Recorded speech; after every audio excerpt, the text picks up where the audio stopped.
하나님은 우리가 이 땅에서 행복한 믿음 생활하기를 정말로 원하시지요. 그것은 우리를 창조해 주신 하나님이시기 때문입니다. 하나님은 창조주 하나님이시기 때문에 우리가 어떻게 살아야 하나님이 주신 복을 이 땅에서 받아 누릴 수 있는지 너무나 잘 아셔요. 그래서 우리에게 원하시는 것이 있습니다. 오늘 읽었던 6절 위에 작은 소제목을 보겠습니다. 소제목 같이 선포합니다. 여호와께서 구하시는 것. 하나님은 위기에 처한 유다 백성에게 미가 선지자를 통해서 하나님이 무엇을 원하시는가, 또 이 위기를 어떻게 극복해야 하는가를 가르쳐 주셨습니다. 우리가 먼저 이 유다가 어떤 위기에 처했는가, 미가 선지자가 사역하던 그 시대는 이미 북이스라엘은 아수르라고 하는 나라에 의해서 멸망당했습니다. 그리고 아수르의 사네립 왕 때 이 유다의 북부 지역하고 서부 지역으로 쳐들어왔어요. 예루살렘을 포위를 했습니다. 그러나 예루살렘이 함락되지는 않았어요. 당시에 이 아수르는 이집트라든가 예루살렘을 제외한 그 근동의 대다수 국가들을 정복했습니다. 그래서 식민지처럼 만들어서 매년 무리한 공물을 바치게 했어요. 그러다 보니까 가난하고 헐벗고 굶주린 사람들이 속출하게 됩니다. 농민들이나 지방 주민들은 큰 혼란을 겪게 돼요. 왜냐하면 자기들을 지켜줄 사람이 없는 겁니다. 군인이라든가 또는 자기들의 안녕을 지켜줘야 될 관원이나 이 부자들은, 심지어는 종교 제사장이나 대언자들까지 튼튼한 요새에 들어가서 자신의 안락을 도모하면서 백성들을 돌아보지 않습니다. 심지어는 적들의 그 횡포로부터 최소한 지켜줘야 될 것조차도 지켜주지 않는 이런 참담한 시대가 바로 미가 선지자가 살고 있었던 시대예요. 그래서 미가 선지자는 목숨을 걸고 이런 어려운 처지에 있는 백성들에게 하나님의 메시지를 선포하며 그들을 변호합니다. 그래서 미가 선지자가 선포한 내용의 핵심이 공의의 하나님, 그리고 하나님은 공정하시다라고 하는 것입니다. 자, 미가서 1장 2절 말씀을 우리가 PPT에 준비했습니다. 하나님의 음성으로 우리가 같이 선포하겠습니다. 같이 합니다. 백성들아, 너희는 다 들을지어다. 땅과 거기에 있는 모든 것들아, 자세히 들을지어다. 주 여호와께서 너희에게 대하여 증언하시되 곧 주께서 성전에서 그리하실 것이니라. 아멘.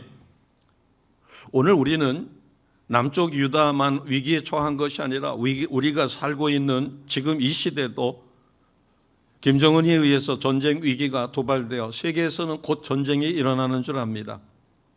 실상은 북한의 체제가 흔들리고 있어요.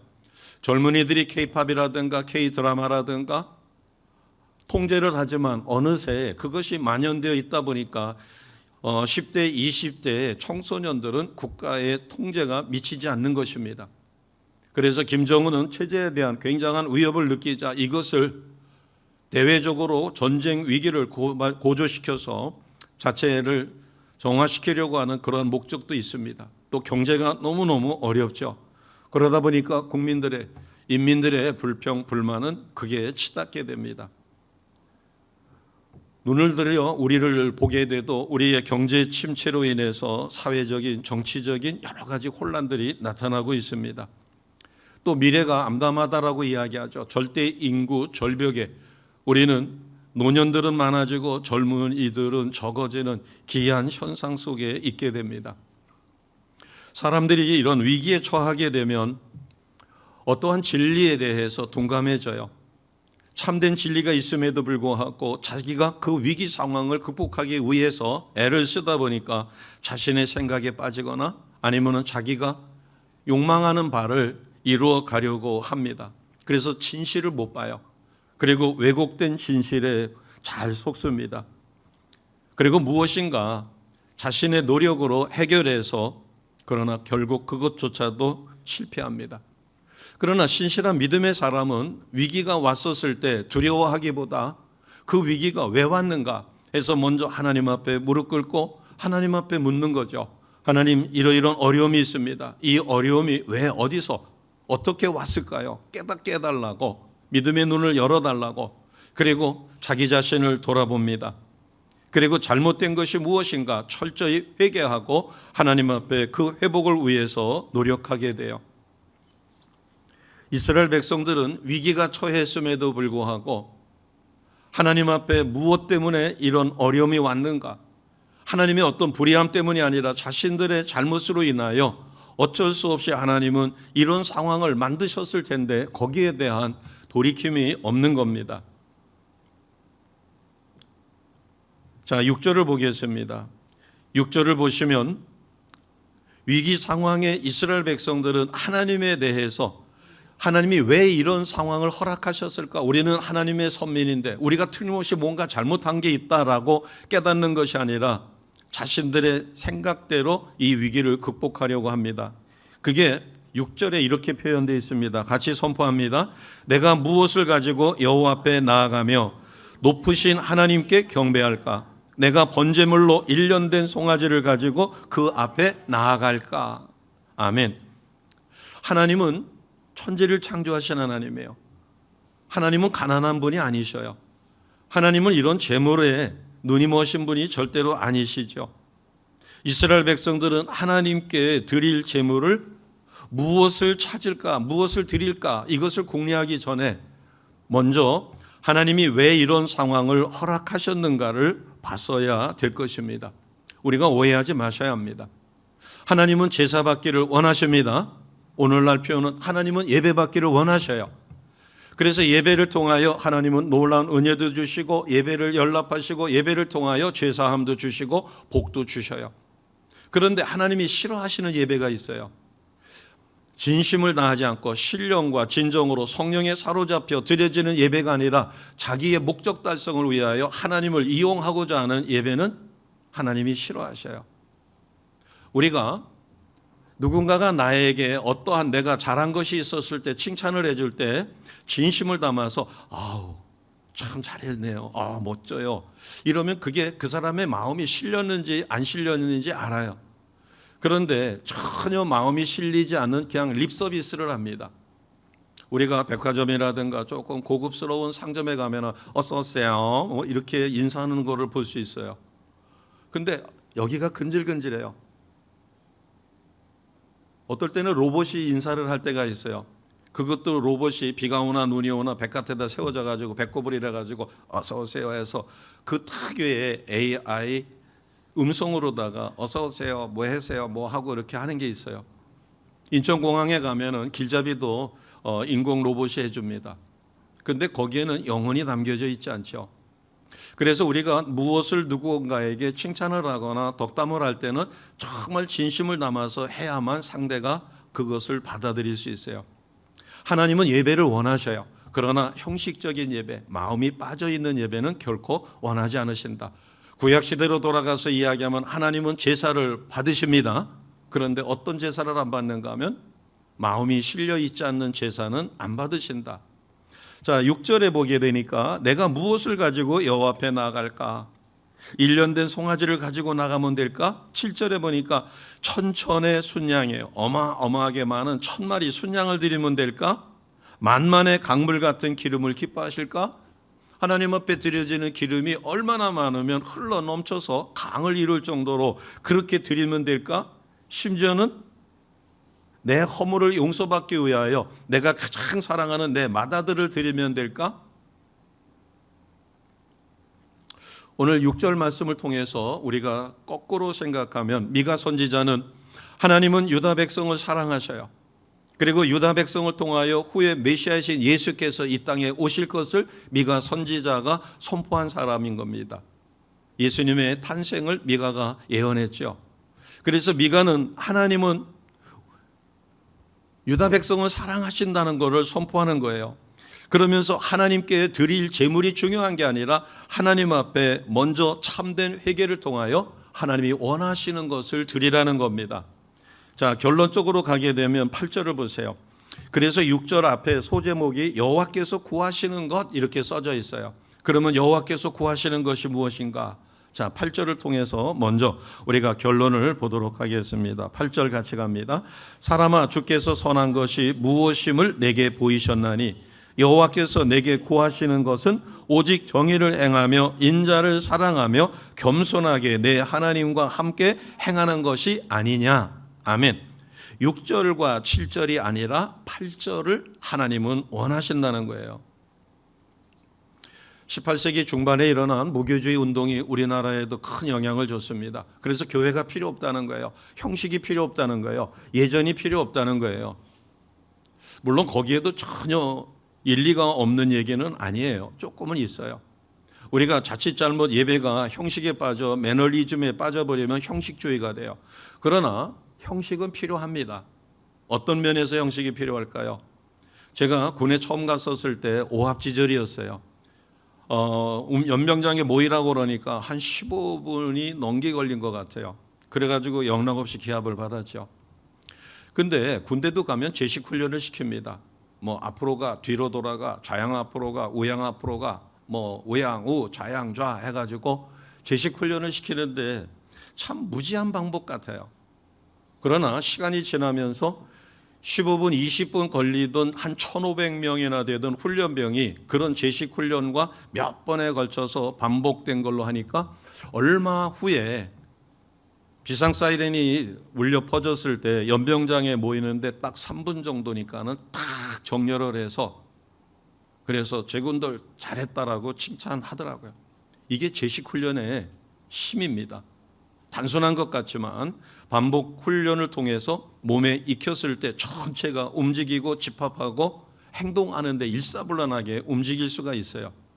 예배가 각자가 살았던 방식이 다 달라요. 그러나 예배라고 하는 공통된 형식을 가지고 사람들이 마음을 모으고 이럴 때는 이렇게 찬양하고 저럴 때는 이렇게 하는 거구나라고 하는 일정한 어떤 틀 같은 것은 필요합니다. 그러나 무교주의가 교권주의나 형식주의를 필요 없다라고 너무나 도가 지나치게 이야기하기도 했죠. 그러면 하나님이 원하시는 참된 예배는 어떤 것일까? 우리가 예배를 열심히 드렸습니다. 예배를 열심히 드린 다음에 이제 가정으로 돌아가거나 직장으로 돌아가요. 심지어는 교회에 예배 드리러 올 때도 본고 안에서 서로가 서로를 볼 때 타고 내릴 때 인사도 하고 이렇게 친절하게 해야 되는데 어떤 경우에는 입을 탁 다물고 제가 부교육자로 있었을 때 참으로 안타까운 게 있어요. 올라타면은 잘 안 들리니까 그때 토픽이라고 하는 아시아에서 나온 그 본고였는데 소리가 시동을 걸어 놓으면 너무 커가지고 카세트를 못 들을 정도예요. 그래서 큰 소리로 다 올라타시면 안녕하세요 어서 오세요 하고서는 큰 소리로 하는데 대꾸를 하시는 분도 있고 전혀 안 하시는 분도 있어요. 하나님 앞에 예배를 드리러 오면서 뭐가 저렇게 뿔이 났는지 올라타면서도 또 내리면서도 서로 간에 인사조차도 없는 성도들을 바라볼 때 그래서 가정에 가서 신방 예배를 드릴 때 말씀을 통해 가지고 이야기를 드렸어도 그게 금방 시정은 되지 않더라고요. 그 다음에 내릴 때 문을 어떻게 닫으시느냐에 따라서 그분의 컨디션을 알 수가 있어요. 화가 잔뜩 났을 때는 차 안에 있는 사람들이 전부 다 진동할 정도로 다 문을 세게 닫고 가요. 물론 힘이 좋으니까 그러실 수도 있겠죠. 또 예배실 안에서 커피나 음료수를 대다수 교회는 못 마시게 하지만 개인적으로 가져와서 마시다가 바닥에 쏟았어요. 아니면 이제 자판기가 예배실 입구에 있을 때 자판기에서 커피를 마시다가 쏟았어요. 그러면 그거 휴지 몇 장 갖다가 얼른 이렇게 닦으면 되는데 그냥 방치를 하니까 누군가가 모르고 지나가다가 밟아가지고 커피가 여기저기 발자국이 남아요. 그러면 나중에 누군가가 그 청소할 때 그게 설탕물이기 때문에 굳어버리면 잘 닦이지도 않죠. 신앙생활을 한다고 하면서 커피를 쏟아 그것이 예배실 안으로 들어갈 것을 뻔히 알면서도 전혀 손을 대지 않는다. 이제 아파트 생활들을 많이 하시니까 아파트가 고층 아파트는 몇십 층 올라가잖아요. 저희 아파트는 13층이 아마 끝일 거예요. 12층인가? 근데 20년이 지나도록 처음 보는 분이 있어요. 어떨 때는 인사하기가 조금 민망할 때도 있지만 그래도 목례를 하거나 아니면 짧은 대화는 나눕니다. 그런데 믿음의 사람이라고 하면서 또 저 사람은 교회 다닌다, 이것을 알 텐데도 서로 간에 인사도 하지 않는다. 또 심지어는 예배를 드리고 가실 때 보게 되면 주보가 바닥에 떨어져 있는데도 그것을 줍지 않고 그냥 가시는 경우도 있을 수 있죠. 몰라서 그렇다면 다행이겠지만, 우리가 하나님이 원하시는 예배, 이거는 공적인 예배뿐만 아니라 나의 24시간 생활 속에서 원하는 예배입니다. 자, 7절을 보겠습니다. 그러면 하나님께서 원하시는 제물은 어떤 것일까? 이스라엘 백성은 오해를 해서 6절과 7절처럼 7절에 보니까 천천의 순양이나 만만의 강물과 같은 기름인가? 아니면 자기의 허물을 용서받기 위해서 마다들을 드릴 것인가? 또는 내 영혼의 죄로 말미암아 내 몸에 열매를 드려야 하는가? 사무엘 선지자가 사울 왕에게 하나님의 명령을 전했습니다. 그래서 전쟁에서 얻어지는 어떤 것도 취하지 말고 모두 죽이라고 그랬어요. 왜냐하면 이스라엘 백성이 애굽에서 해방되어 적과 꿀이 흐르는 가나안으로 갈 때 연약하고 나약한 이들이 처지게 되니까 이스라엘 행진의 맨 끝부분에 가서 아말렉이라고 하는 족속들이 괴롭혔죠. 그래서 그 전쟁에서 하나님이 승리케 하실 것인데 사람도 살려두지 말고 거기에 있는 모든 것, 살아있는 거는 하여튼 전부 다 생명을 끊어라. 이것은 하나님을 대적하면 어떻게 된다는 것을 하나님이 기다리신 거예요. 이스라엘 백성이 성장해서 그들을 통하여 응징하시려고 기다린 건데, 그때가 바로 사울 왕이 은혜를 누릴 수 있는 때죠. 하나님의 말씀에 순종하면 크게 축복을 받을 수 있는 기회인데 사울 왕은 재물에 눈이 멀었어요. 그래서 살찐 송이 소라제든가 뭐 이런 것을 남겨놨죠. 그때 사무엘 선지자가 하나님의 메시지를 그 왕에게 전합니다. 그것이 오늘 우리가 어떤 재물을 하나님이 원하시는가를 볼 수가 있는 거죠. 사무엘상 15장 22절입니다. PPT에 준비했어요. 같이 하겠습니다. 사무엘이 이르되 여호와께서 번제와 다른 제사를 그의 목소리를 청종하는 것을 좋아하신 같이 좋아하시겠나이까? 순종이 제사보다 낫고 듣는 것이 순양의 기름보다 나으니. 아멘. 사무엘 선지자가 사울 왕에게 채근을 하자 사울 왕이 변명을 했어요. 내가 하나님 앞에 드릴 제사로 이렇게 좋은 것들을 살려놨다는 거예요. 하나님은 다 진멸하라, 남겨놓지 말고 모두 죽여라.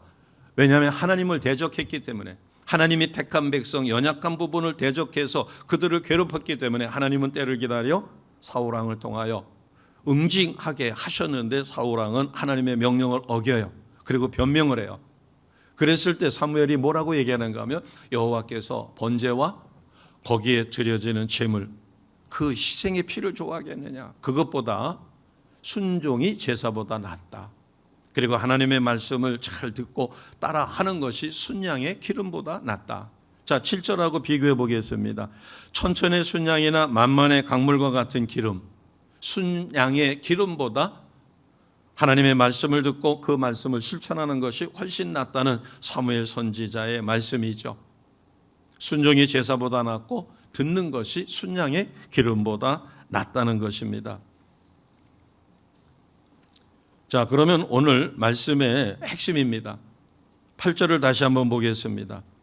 하나님은 이스라엘 남쪽의 유다 백성을 위하여 미가 선지자를 통해서 하나님이 바라시는 것이 무엇인가를 어렵지 않게 가르쳐 주셨어요. 자, 8절을 다시 보겠습니다. 주께서 선한 것이 무엇임을 내게 보이셨다. 자, 이 말씀은 우리가 영적으로 해석하면 후에 인류를 구원하기 위하여 누구를 보내실 거예요?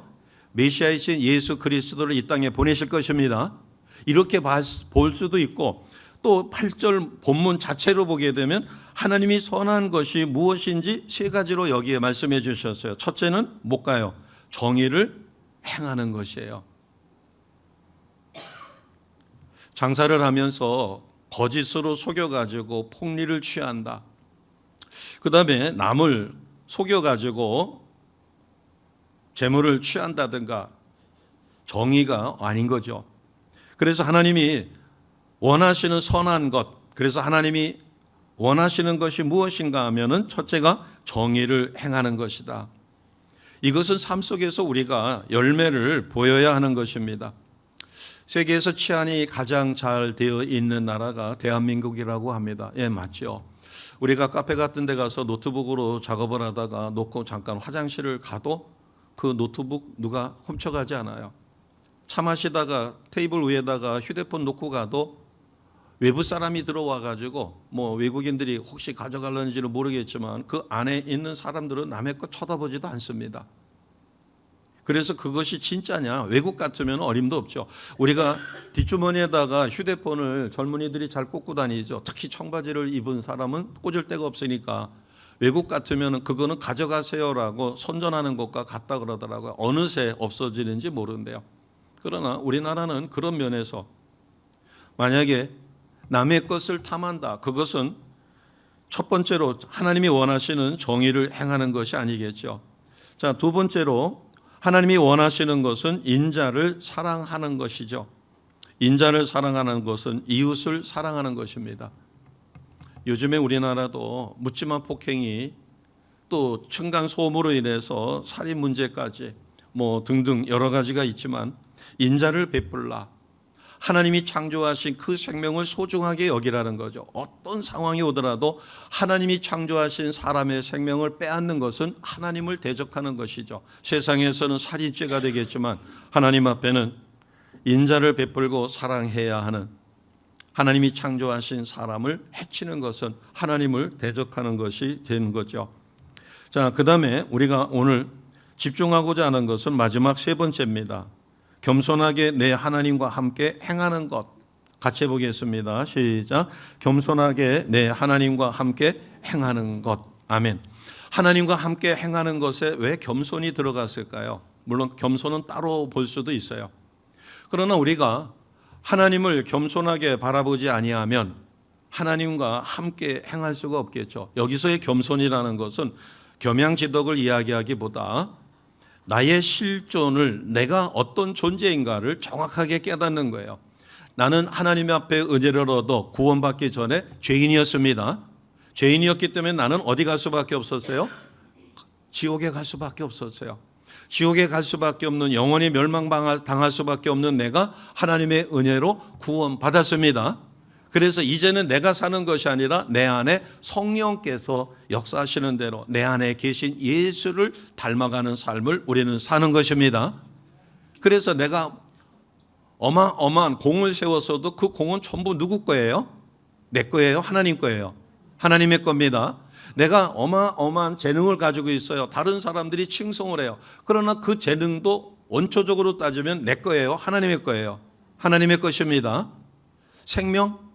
내가 누리고 있어요. 그런데 이 생명도 내 거예요? 하나님의 것이에요? 하나님의 것입니다. 이렇게 내 것이 아니라 하나님의 것인 것을 철저히 깨닫는 것을 겸손이라고 이야기합니다. 겸손은 못해요라고 빼는 것이 겸손이 아니라 내가 누구인가? 나는 믿기 전에 죄인이었는데 하나님이 나를 위하여 메시아를 이 땅에 보내셨고 성자 하나님이 나를 위하여 죽으셨고 그 은혜로 나는 구원받아 하나님의 자녀가 되었습니다. 그래서 행하는 모든 것의 영광은 누가 받으셔야 돼요? 하나님이 받으셔야 합니다. 이것을 깨닫는 게 겸손이에요. 이러한 겸손한 마음을 가지고 있으면 하나님과 동행할 수가 있어요. 자, 8절 다시 한번 보면 겸손하게 내 하나님과 함께 행하는 것. 이것은 쉽게 이야기하면 내 뜻이 아니라 누구 뜻대로 사는 거예요? 하나님의 뜻, 성령께서 주시는 감동으로. 요즘 우리가 성경 통독에 도전하고 있고 많은 분들이 통독을 통해서 매일매일 10장씩 읽어가며 통독 완독해가지고 참여하고 있습니다. 하나님의 말씀을 깊이 깨닫고 그 말씀을 사모하며 읽고 이렇게 하는 것은 굉장히 중요한 것이에요. 자, 여기서 이미 이 8절에 하나님과 함께 행하는 것. 하나님은 우리를 사랑하셔서 우리는 하나님과 함께 행하는 자가 되었습니다. 아멘. 예수님을 나의 구원자 주님으로 믿은 것 내 힘으로 믿었어요? 하나님의 은혜로 성령의 도우심으로 믿었어요? 내 힘이 아니라 하나님이 나를 벼랑 끝에 세워서라도 믿을 수밖에 없게끔 만들기 위하여 결국은 어떠한 상황에서든 예수님을 나의 구원자 주님으로 영접하는 은혜로 인하여 내가 구원받았습니다. 자, 구원받았으면 내 영 안에 누가 와 계시는 거예요? 성령 하나님이 와 계십니다. 이것은 중요한 이야기이기 때문에 서슴없이 당연히 마땅히 아셔야 돼요. 내가 예수님을 나의 구원자 주님으로 영접하는 그 순간 우리는 영생을 얻었어요. 영생이라고 하는 건 영원한 생명이에요. 영원한 생명은 어디에 있어요? 내 영 안에 있어요. 내 영이 죽었다가 예수님을 믿고 하나님의 은혜 가운데 영이 사니까 성령이 내 영 안에 와서 나를 컨트롤해 주는 거예요. 그래서 우리는 내 자신이 거룩한 성전이 되었습니다. 성전은 예배당을 의하기도 하지만 예수 믿고 내가 거듭나 하나님의 영이 내 안에 머문 성령이 머무는 내 자신. 그래서 우리는 지성소가 내 안에 있는 것과 같은 거예요. 그래서 예수의 영이 나와 함께하고 계십니다. 그래서 우리는 이미 선한 것이 되었어요. 하나님과 동행하는 자가 되었어요.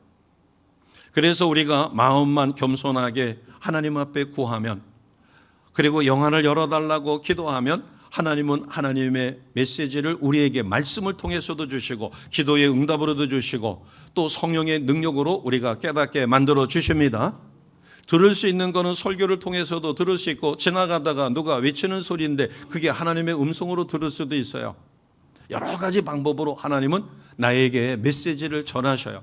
그러니까 우리는 이미 하나님과 함께 동행하는 자가 되었습니다.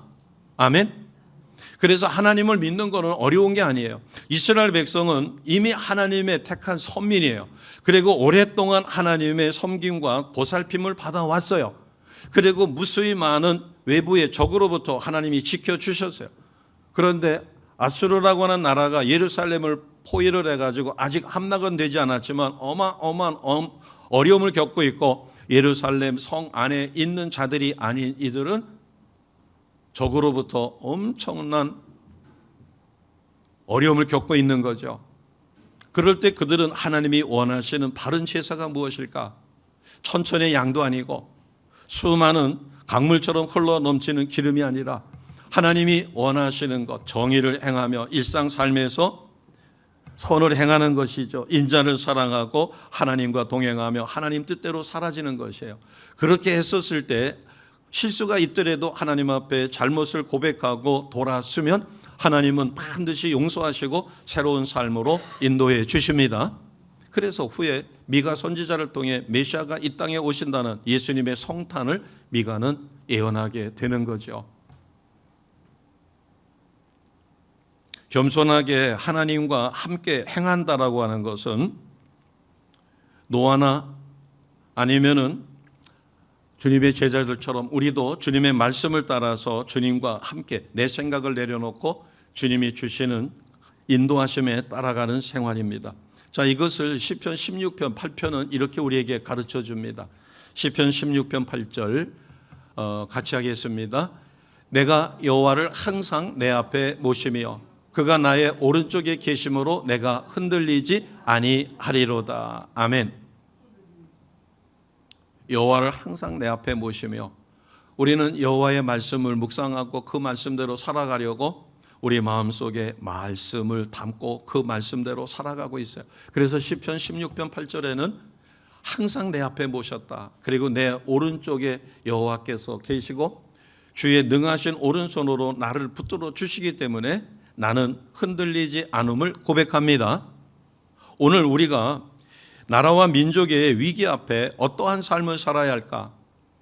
그것은 오늘 소제목처럼 여호와께서 구하시는 것이 무엇일까? 지금 나에게 없는 것을 하나님은 원하실까요?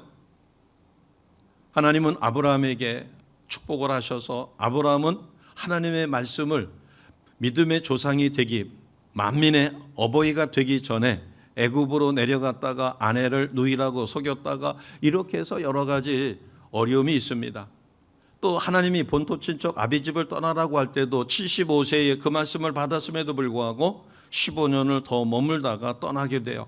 그래도 하나님은 아브라함을 사랑하셨고 아브라함은 자기가 잘못했었을 때 그것을 깨닫고 회개하고 돌아서 나중에 아브라함의 믿음이 어느 정도 성숙되었을 때 하나님은 이때 되었구나라고 생각할 때 어마어마한 부자였던 갑부였던 아브라함에게 재산을 달라 하신 게 아니라 그가 눈에 넣어도 아프지 않는 자기 목숨보다도 소중히 여기는 이삭을 번제로 드리라 할 때 아브라함은 드릴 수 있을 만큼의 믿음이 성장했기 때문에 3일 길을 걸어가면서도 끝내 이삭을 하나님 앞에 드렸죠. 그래서 그의 목을 쳐서 번제물로 드리기 위해서는 목을 따서 피를 다 받아야 되기 때문에 그렇게 했었을 때 하나님은 그를 멈추게 하시고 순양을 대신 준비하여 이삭 대신 번제로 받으셨어요. 하나님이 우리에게 원하실 때 이미 믿음을 키우셔요. 어떤 위기가 왔었을 때 그 위기를 느닷없이 주시는 게 아니라 내 믿음을 키우기 위해서 전조적으로 증상을 통해서 차츰 뭔가 믿음을 키워주셔요.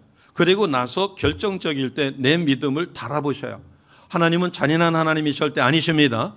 그러나 내가 그러한 하나님의 메시지가 계속 오고 있음에도 불구하고 미틈 하다가 준비가 되어 있지 않을 때 어느 순간 빵 하고 얻어 터지는 것처럼 느껴지는 거예요. 사실은 징조가 벌써 있는 거죠. 그래서 그때마다 깨닫고 내가 낮아지고 하나님 앞에 원하시는 삶으로 돌아선다면 우리는 아브라함이 이삭을 드릴 수 있는 큰 믿음을 소유한 것처럼 우리도 그와 같은 경지에서 하나님의 테스트를 통과할 수가 있는 것입니다. 그래서 우리가 믿음의 눈으로 바라보면 지금 대한민국이 처해 있는 이것들은 결코 만만치 않습니다. 세상에서는 코리안 드림이라고 그래서 동남아시아 이쪽 지역에서 특히 외국에서도조차도 한국에 와서 돈 벌고 한국에서 사는 것을 소망해요. 그래서 이민 오는 사람들이 엄청 많습니다. 지금 우리 주변에도 보면 다문화 민족처럼 보여져요. 다문화 가정들도 많습니다. 학교에서도 심심찮게 외국인과 결혼해서 태어난 2세들을 학교 현장, 교육 현장에서도 만난다고 합니다. 우리를 이 시대에 하나님이 어떻게 쓰기 원하실까? 오늘 미가서 말씀을 통하여 하나님은 우리에게 구하시는 것을 미가는 그런 시대적인 상황에서 이스라엘 백성의 잘못된 생각, 형식적인 것, 자기의 무엇 선한 것을 통해서 드리려고 하는 그것이 아니라 똑같은 것을 드리더라도 그의 마음이 먼저 변화돼서 하나님 원하시는 믿음의 삶을 살게 될 때 그가 순양을 드려도 하나님은 기뻐 받으실 것입니다. 우리가 오해하지 마셔야 될 것은 하나님은 예배를 싫어하시는 게 아니라 예배받기를 원하십니다. 그러나 진심으로 진정으로. 그래서 예배는 공식적인 예배뿐만 아니라 우리가 24시간 삶 속에서 삶의 열매를 하나님 앞에 드리는 것도 삶의 예배입니다. 그래서 오늘 8절에 있는 말씀 정의를 행하고 인자를 사랑하고 겸손하게 하나님과 동행하는 삶은 우리가 일상의 삶 속에서 24시간 하나님과 동행하며 이루어져야 할 것을 가르쳐 줍니다. 우리는 결코 두려워하지 않을 것은 하나님은 많은 수를 통해서가 아니라 적은 수를 통해서라도 택한 자, 세워진 자를 통하여 놀라운 역사를 이루어 가십니다. 아브라함을 선택하셔 그의 후손이 믿음의 자손이 되게 하셨고 야곱을 선택하여 그의 12아들이 이스라엘의 12지파가 되게 하셨듯이 이 시대에 나를 선택하여 하나님이 나를 통해 이루기 원하시는 하나님의 계획이 있음을 확실히 믿으시고 오늘 하나님이 구하시는 것을 하나님 앞에 온전히 드리는 축복받은 주의 백성 되시기를 주님의 이름으로 축복합니다. 아멘. 우리는 나의 아버지가 누구셔요? 하나님이 나의 아버지십니다. 하나님이 나의 아버지신데 내가 이 세상에서 두려울 게 뭐가 있겠어요? 제가 전에도 언젠가 한번 말씀을 드린 것 같은데 아이들끼리 놀다 보니까 큰 형들이 짓궂게 놀렸던 모양이에요. 그게 이제 속상했던 모양입니다. 그러다가 종탑 앞에 자기 아버지도 있고 그 아이들도 있고 형들도 거기에 있는데 그 아이가 지 아버지 옆으로 가더니만 아빠 손을 잡고 있다가 갑자기 앞으로 튀어나오더니 형들 정갱이를 발로 냈다 찼어요. 저도 그때 뭐 하다가 거기서 봤는데 그 장면을 보고 깜짝 놀랐어요. 아니 조만한 아이가 큰 형의 정갱이를 냈다 차니까 그 아이가 너무 아프니까 꼬꾸라져 가지고 막 난리가 났더라고요. 그 아빠가 당황해 가지고 야, 너 왜 이러냐 하면서 이제 그 아이를 달개고 뭐 하고 하는데 그 아이가 징징징징 울면서 뭐라는가 하면 저 형이 나를 때렸단 말이야.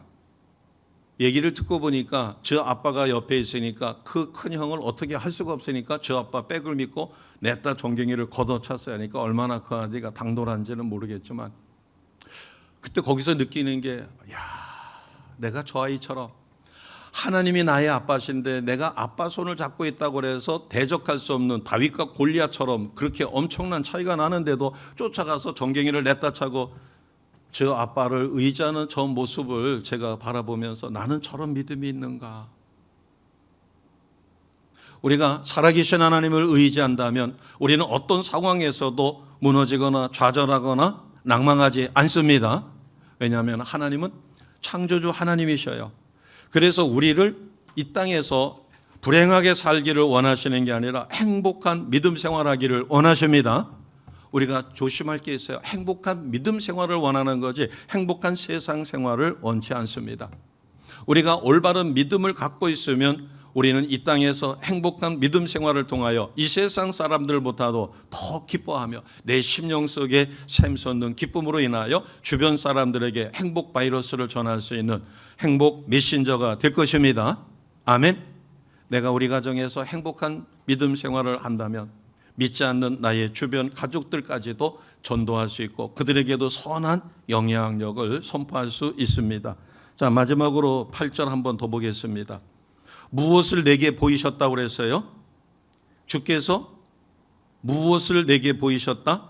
선한 것이 무엇임을 보여주셨습니다. 우리는 오늘 말씀을 통하여 선한 것이 무엇인가를 배웠어요. 다 잊어버리시더라도 하나님은 누구의 아버지시에요? 나의 아버지이심을 확실히 의지합니다. 하나님은 나를 창조하신 나의 아버지셔요. 그래서 내게 무엇을 원하셔요? 하나님을 위해서 원하시는 게 아니라 그것을 내가 하나님 앞에 드릴 때 나의 믿음은 성숙되며 하나님은 그것을 통하여 나를 높여 주실 수 있기 때문에 나를 쓰실 수 있기 때문에 하나님이 나에게 원하시는 것을 깨달으셔서 각자의 형편과 처지에 따라 최선을 다하시는 우리 모두가 되시기를 주님의 이름으로 축복합니다. 아멘.